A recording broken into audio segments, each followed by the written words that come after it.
On vous souhaite la bienvenue à ericlatour.com. Tatouche relooking de meubles et accessoires, c'est une passion que vit Émilie Lévesque et tellement qu'elle a décidé de fonder une entreprise sur le sujet et ça fait quelques mois et déjà elle connaît un succès intéressant. C'est une mode, mais je pense que c'est plus qu'une mode, c'est une passion. Elle va nous partager tout cela dans quelques instants. Mais d'abord, parlons du monde scolaire. On termine une année scolaire et on va en commencer une autre très bientôt. Parlons des bilans, mais aussi des enjeux avec la présidente de la Commission scolaire des Hautes-Rivières, André Bouchard.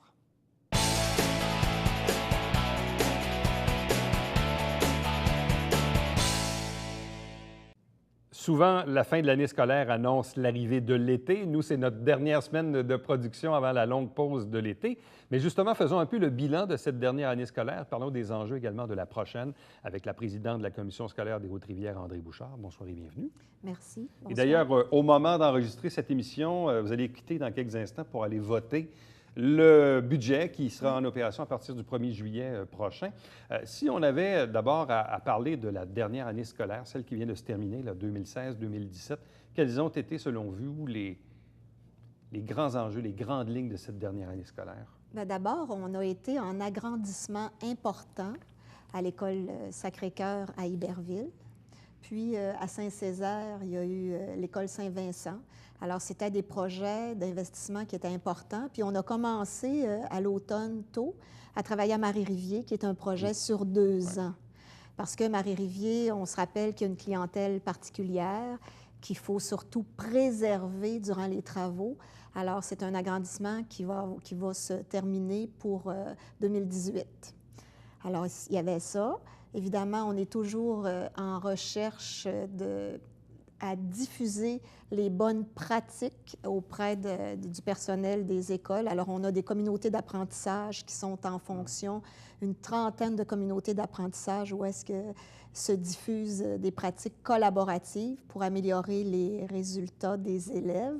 On se rappelle que de bonne heure à l'automne, on a fait le constat qui datait d'ailleurs de quelques années, qu'à la Commission scolaire des Hautes-Rivières, on était bon 61e sur 69e. Et c'est pour ça qu'on a pris des mesures comme la modification d'heures d'entrée et de sortie des élèves à partir de l'année 2017, entre autres. On pourra en parler tantôt aussi. Comment s'est porté le climat de travail avec le syndicat de l'enseignement du Richelieu, entre autres? Vous avez eu quand même certains débats, notamment au niveau des fameux grilles horaires, là. Les grilles horaires, les grilles matières. Les grilles matières Puis aussi. À cet effet-là, je n'ai pas nécessairement l'intention d'en parler parce qu'on se rappelle que c'est en cours actuellement. Il y a une demande d'injonction qui a eu lieu contre la commission scolaire parce que c'est le conseil des commissaires qui a eu à approuver les grilles matières des écoles. Et non pas les conseils d'établissement. Absolument. Alors, il y a une mésentente, il y a une mésentente juridique à cet effet-là. Toutefois, actuellement, notre organisation scolaire, on travaille avec les grilles matières qui nous avaient été proposées par les directions de l'école, les directions des écoles. Alors, on est en train de procéder à l'organisation scolaire qui ne peut pas tellement tarder parce qu'il y a toute la question de l'inversion des horaires du primaire et du secondaire. Il faut organiser le transport scolaire aussi. Bon. Il y a eu aussi un autre sujet parce que la commission scolaire a fait parler d'elle, disons bien malgré elle, avant les fêtes. Cette histoire de peinture dans le gymnase là, de l'école à Saint-Sébastien. Saint-Sébastien, oui. L'école du capitaine Luc Fortin, où Saint-Sébastien. des parents, des membres de la communauté voulaient tout simplement donner un coup de pinceau au gymnase. Finalement, il y a eu comme un grief, là. C'est ça, bien, c'est ce qui a été fait. Il y a eu une menace d'amende auprès des bénévoles. Actuellement, il y a un projet de loi qui est déposé. Mais c'est ça aussi la résultante, c'est que cette controverse avant les fêtes, qui nous a touché nous, a suscité l'arrivée d'un projet de loi, parce que tout le monde s'entendait pour dire que ça n'avait pas de bon sens, là. Puis on s'entend aussi que c'est un projet de loi qui est déposé. On n'en a pas encore nécessairement vu la couleur, mais on sait que ça s'en vient. Puis il va falloir certainement rester vigilant pour que les travaux qui vont avoir à être faits dans les lieux publics, comme des écoles, ça demeure encadré. Encadré. Bon. Ouais. Vous avez fait référence tantôt, parce que ça va être un changement important par rapport à l'année scolaire à venir, la prochaine, 2017-2018. Ça fait longtemps qu'on en parle, mais là, ça va être effectif, l'inversion des horaires. Oui. Donc, les jeunes du primaire qui vont commencer de bonne heure, Puis les jeunes du secondaire qui vont commencer plus tard. Plus tard, c'est ça. Oui, c'est à partir du mois d'août, Ouais. au début de l'année scolaire. Puis évidemment, je pense que les parents ont dû commencer à être avisés de l'heure qui va être modifiée à partir Ouais. de la prochaine année scolaire parce qu'il y a toute la question du transport qui est organisée autour de ça. Puis on sait que ça va générer une organisation familiale différente. Bon, est-ce que les gens mesurent bien l'impact de tout ça? Moi, je me rappelle parce qu'il y avait eu une première tentative il y a longtemps. À l'époque, mes enfants étaient au primaire et finalement, ça ne s'était pas fait. Bon. Là, on est quelques années plus tard. Dans les derniers mois, dernières semaines, est-ce que les gens vous en parlent? Est-ce que c'est tombé un peu aux oubliettes ou est-ce que vous craignez que le jour 1, le jour 2 puis le jour 3, le monde se fait « Ah oui, c'est vrai, les horaires sont changés » puis que les gens... Est-ce que les gens doivent justement préparer leur dynamique familiale en prévision de ça, là? À mon avis, d'où l'importance de la communication qui doit se faire actuellement à partir de l'école aux parents, parce que oui, il faut qu'ils se préparent. Puis moi, je pense que oui, il va certainement avoir un choc à un moment donné. Les gens, parce qu'il y a déjà des gens qui m'ont dit on n'en a jamais entendu parler, d'où ça sort cette affaire-là, parce que la vie familiale a toujours été organisée comme ça. Les parents ont plusieurs enfants, ça date de quelques années, ça a toujours été comme ça, Commission scolaire des Hautes-Rivières, même si on a une composante de la commission scolaire qui était déjà à l'horaire inversé, puis où est-ce que ça va? Très bien. Alors, moi, je pense que ça va se tasser, mais oui, il va y avoir un choc. Période d'adaptation. Absolument. Mais ultimement, quel sera le bénéfice de ce changement d'horaire? Bien, l'objectif, on avait toutes les études à cet effet-là. L'objectif de base, c'était que les adolescents, le matin, ont besoin de cette heure-là de plus. Puis c'est prouvé, toutes les études, même en santé publique, le prouvent. Ça ne veut pas dire que les ados, ils vont se coucher plus tard le soir, mais le matin, cette heure-là, elle va être bénéfique pour les apprentissages. Parlons des autres enjeux pour la prochaine année scolaire. D'abord, en termes de clientèle, de courbe démographique, allez-vous faire face à, disons, un certain accroissement de votre clientèle au mois de septembre qui vient? Oui, il y a une hausse de clientèle importante. D'ailleurs, importante, oui. Oui, ça génère, si on regarde le budget 2017-2018, il y a une augmentation de clientèle qui génère un 2 millions de dollars sur le budget. Partant, là, absolument. C'est sûr qu'une augmentation de clientèle, ça génère aussi une augmentation de dépenses, là. Mais on s'entend que c'est une bonne nouvelle pour la Commission scolaire des Hautes-Rivières parce qu'on a été, pendant quelques années, en baisse de clientèle. Et là, vous remontez, là. Oui. Quand on sait que c'est la majorité du budget émane de la clientèle, bien, c'est une bonne nouvelle. De mémoire, c'est quoi? C'est 20 000 étudiants, la Commission scolaire? 20 000 c'est ça, élèves. 20 000? Puis là, vous en allez en avoir quoi? Quelques centaines de plus cette année? Probablement, oui. Je n'ai pas le chiffre exact parce que c'est des prévisions. Mais d'après moi, on va toucher le 20 000 cette année. Et les prévisions pour les 5 prochaines années, la courbe démographique à laquelle on doit s'attendre, c'est quoi? Bon, c'est un peu en croissance. Légèrement en croissance. Absolument. Puis à un moment donné, bien, ça va redescendre, là. Mais on se rappelle du baby-boom de quelques années, alors ces enfants-là sont dans nos écoles. Bon, faites référence au budget, un budget de 214 millions de dollars que vous vous apprêtez à voter, une augmentation de 7 millions par rapport à l'an passé, mais vous le dites, bon, il y a comme un 2 millions qui vient de cette augmentation de clientèle.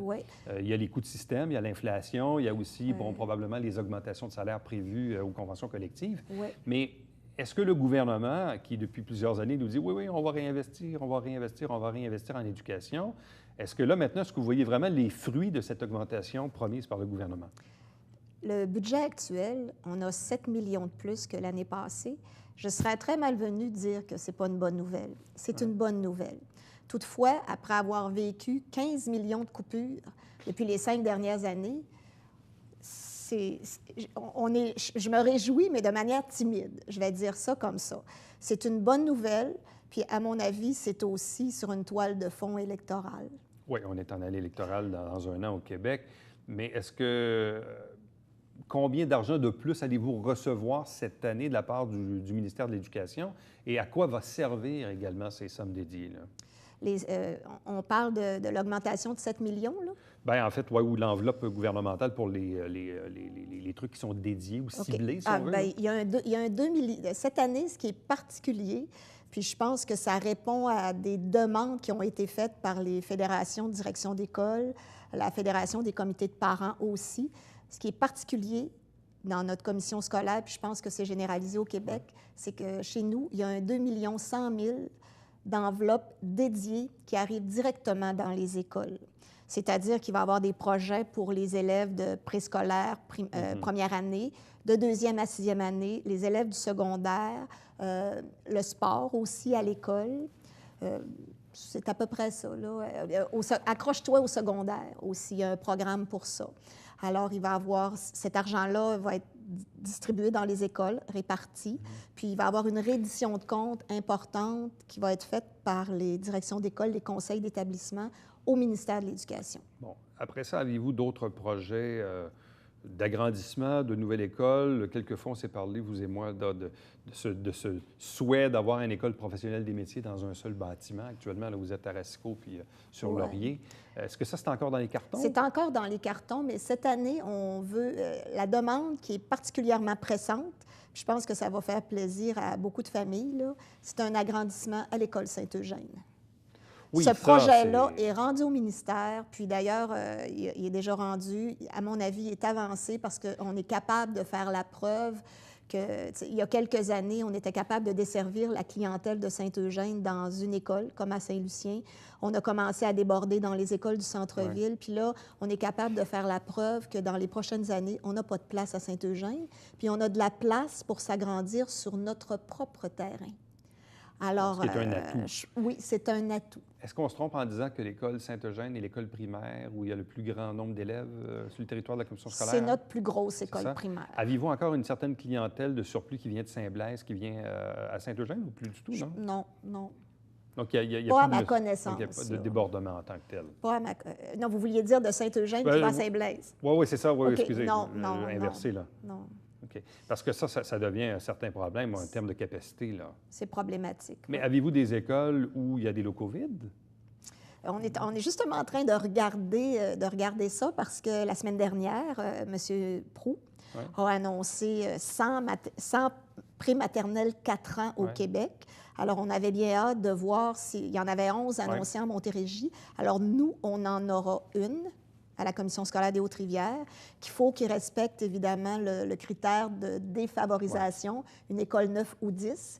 Alors, on est en train de regarder où est-ce qu'on a de la place pour mettre cette prématernelle-là. Parce qu'il y a peut-être des endroits où on penserait que c'est souhaitable de la mettre, mais il n'y a pas de place. Puis, on n'a pas d'argent pour agrandir les écoles pour mettre un préscolaire 4 ans. Alors, c'est ça qu'on est en train de regarder. Bon, et dernière question, comment se porte la démocratie scolaire? Vous ne serez pas en élection l'an prochain, là? Il va y avoir des élections scolaires l'an prochain. Mais pas en même temps que les municipales à l'automne. Non, pas. C'était tellement une belle suggestion qu'on a fait l'année passée. Non, à l'automne. Mais donc, en principe, il devrait y avoir des élections scolaires à l'automne 2018?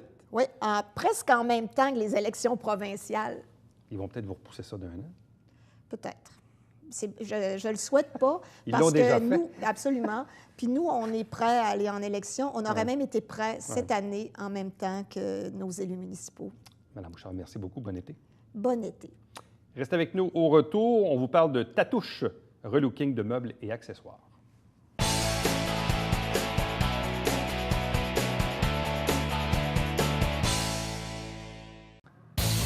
Salut, ici Alexandre Baudouin. Et François Trépanier. François, cette semaine, 100% hockey. Oui, avec Olivier Archambault et son père, Sylvain.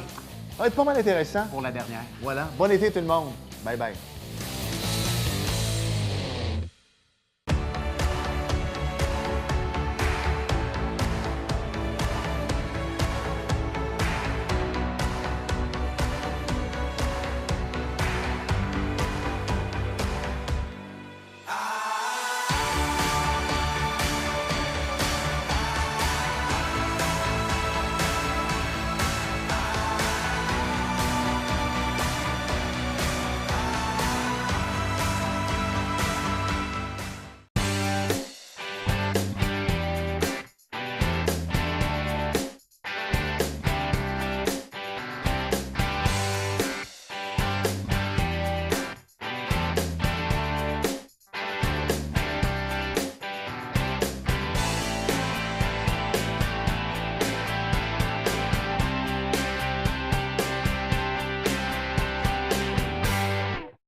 Coulisses Bêta, jeudi 19h.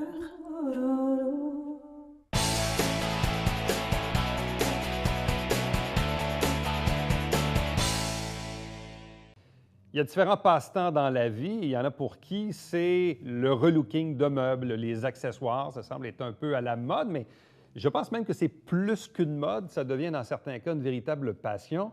Et on reçoit aujourd'hui Émilie Lévesque, qui est propriétaire de Tatouche Relooking de meubles et d'accessoires. Bonsoir, bienvenue. Salut, Éric. C'est venu comment? Est-ce que tu avais déjà une passion pour la chose? Comment as-tu développé ça et de là même en faire une entreprise? Bien, j'ai toujours été passionnée par tout ce qui est artistique, par le design, par l'artisanat. J'ai fait des bijoux, j'ai fait du scrapbooking, j'ai fait des colliers de macaroni depuis ma tendre enfance. Donc, j'ai toujours eu une passion pour tout ce qui est fait main. Le relooking de meubles, c'est venu un peu sur le tard. Ça fait environ 2 ans que je m'y adonne et beaucoup plus sérieusement depuis la dernière année. Et c'est venu à un moment de ma vie où j'étais en arrêt de travail, où j'avais beaucoup de temps et peu de budget. Et c'est un peu ce que le relooking de meubles permet, c'est-à-dire de donner une seconde vie à un meuble que tu as déjà. Tu as découvert ça comment? Tu feuilletais un magazine? Quelqu'un t'en a parlé? J'avais vu quelques émissions à la télévision, à Canal Vie là, notamment, où il était question de repeindre des meubles. Puis je trouvais que ça avait l'air le fun et technique. Donc, avec Internet, maintenant, tu peux marquer relooking de meubles dans YouTube, puis tu vas avoir des tutoriels à n'en plus finir. Donc, j'ai commencé un peu à regarder, mais j'ai pas suivi de cours. Je suis allée un peu avec mes connaissances, j'ai essayé toutes sortes de peintures, puis finalement, j'ai trouvé ma propre touche. Bon. Tu pourrais faire du relooking de meubles pour ton propre plaisir et pour toi-même ou pour tes amis. De là à en fonder une petite entreprise, il y a quand même une marge entre les deux. Pourquoi aller dans cette direction? Bien, c'est sûr que c'est ça. J'ai commencé pour moi, j'ai commencé pour mes amis, mais je crois que je devais avoir un côté entrepreneurial que je ne devinais pas, puis qui a fini par émaner. J'avais envie d'avoir mon propre site parce que c'est quelque chose que je fais dans la vraie vie. Ouais. Je travaille en marketing de contenu, donc c'est quelque chose avec lequel j'étais déjà à l'aise, des outils, d'être sur les médias sociaux, de rédiger des blogs. Donc, c'est devenu un tout. Puis finalement, bien, j'ai commencé à avoir de la demande qui sortait de mon cercle d'amis. Qui sortait de mon entourage. Puis c'est là que je me dis que pourquoi ne pas joindre l'utile à l'agréable et pourquoi ne pas... Mon objectif, en fait, c'était juste de financer mon hobby. C'était pas de faire de l'argent avec ça, c'était juste que ça me coûte rien. Puis finalement, bien, j'ai été un peu victime du succès. Là. Bon, la beauté du relooking de meubles, tu l'as un peu dit.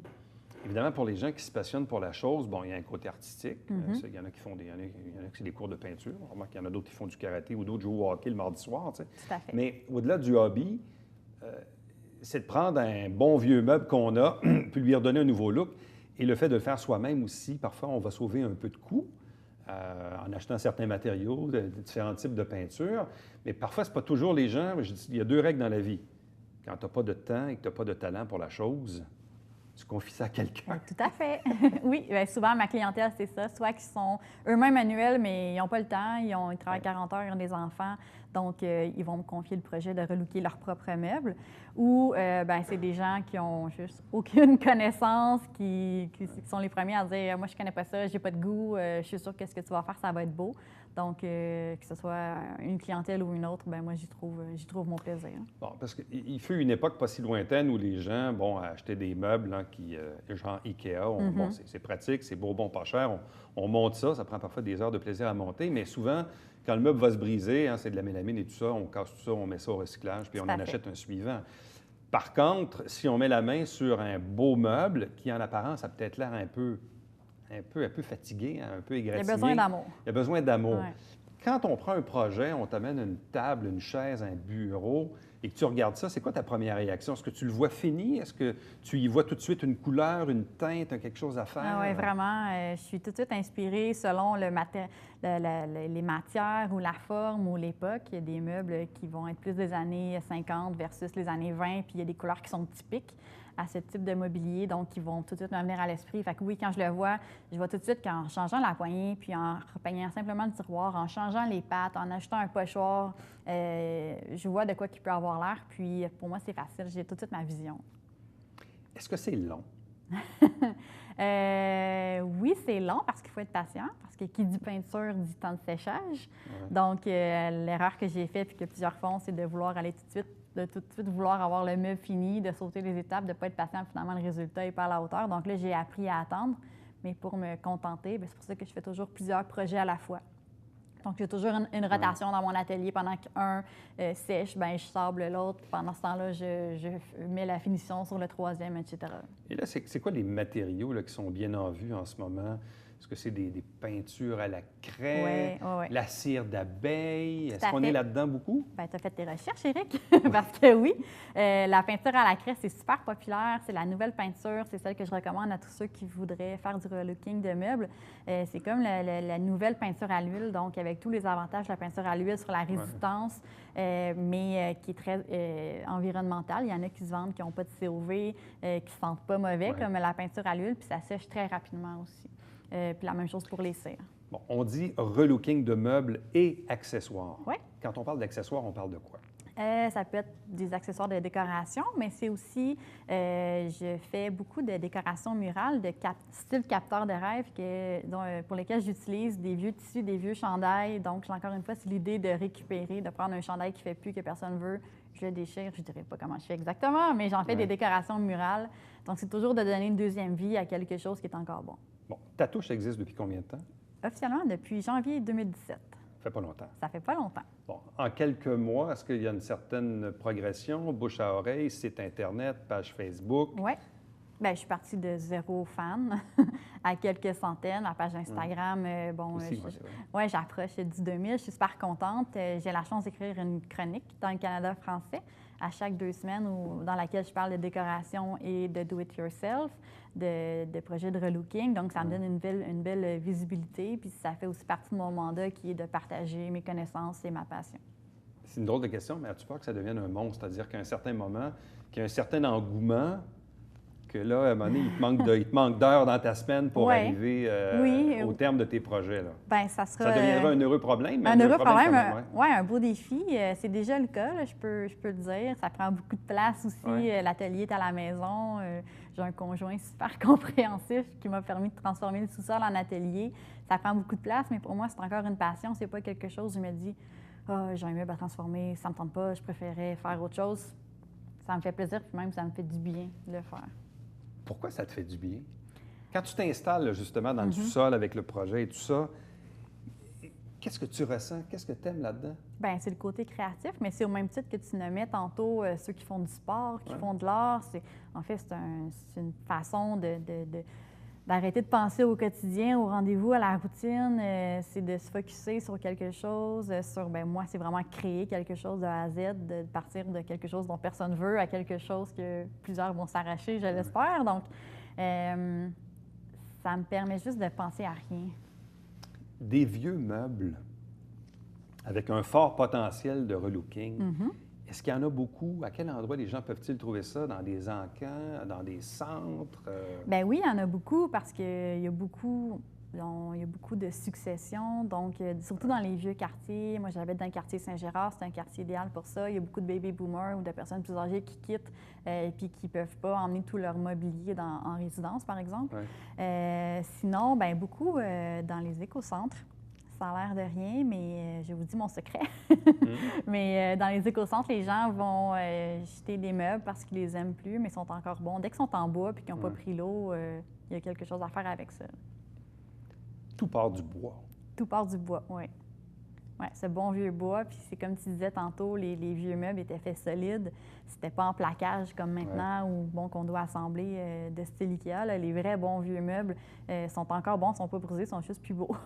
Est-ce qu'il y a un projet qui t'a demandé plus qu'un autre? Est-ce qu'il y a un projet qui t'a fait travailler plus fort ou même à la limite que tu as recommencé parce que tu n'étais pas contente? Je ne sais pas ce que... Oui, bien j'en ai un qui est encore chez moi. Là. C'est un des premiers meubles que j'ai... Il n'est pas fini? Non, il n'est pas fini. Ça fait 4 fois que je le recommence. Je ne sais pas pourquoi. Je n'ai pas encore trouvé sa personnalité. C'est un vieux meuble qui avait un moulin à l'intérieur. Le moulin n'est plus là. Puis j'essaie de lui donner une deuxième vocation. Donc, c'est ce que j'aime aussi, là, de dire, c'est un meuble à moulin, mais qui sert maintenant à quelque chose que je n'ai pas encore trouvé. Ou vous m'écrirez si vous avez une idée. Mais ouais, il y a des projets qui aboutissent pas, mais je n'ai pas dit mon dernier mot. Bon. Si on va sur tatouche.com, qu'est-ce qu'on voit? On voit mes créations, mon portfolio, donc celles qui sont vendues, celles qui sont à vendre. On a des articles de blog, j'en publie au moins un par semaine, donc qui sont des trucs, astuces, des articles sur les tendances pour vous inspirer. Évidemment, on a toutes mes coordonnées pour me joindre, pour me confier un mandat. Et sur la page Facebook, c'est un bon moyen aussi Oui. de pouvoir te joindre? Oui, par Facebook. Par ailleurs, c'est par là que la plupart des gens entrent en communication avec nous. Et je réponds toujours dans l'heure. Dans l'heure? Oui, c'est Comme important. le dit la ligne, la réponse automatique, je ne sais pas? Oui, tout à Très fait. bien dit. Alors, Tatouche relooking de meubles et d'accessoires avec Émilie Lévesque. Merci beaucoup, puis bonne chance pour la suite. Merci. Restez avec nous. Au retour, on vous présente le Babillard quotidien.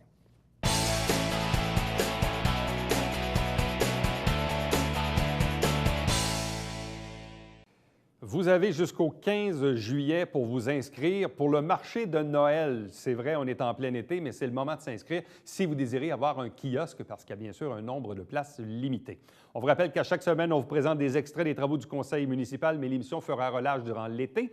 Télébingo, c'est le dernier de la saison, dimanche avant la pause estivale, dimanche le 2 juillet, spécial 4 000 $. Donc, allez acheter vos livrets à 8,50 $, toujours disponibles chez une trentaine de marchands, des détaillants, des dépanneurs dans la région. Et pour avoir la liste, tvhr9.com. Entre-temps, pour m'écrire, toujours plus facile et plus rapide par courriel, Éric Loto en un mot, à commercial tvhr9.com. À demain. Bye bye.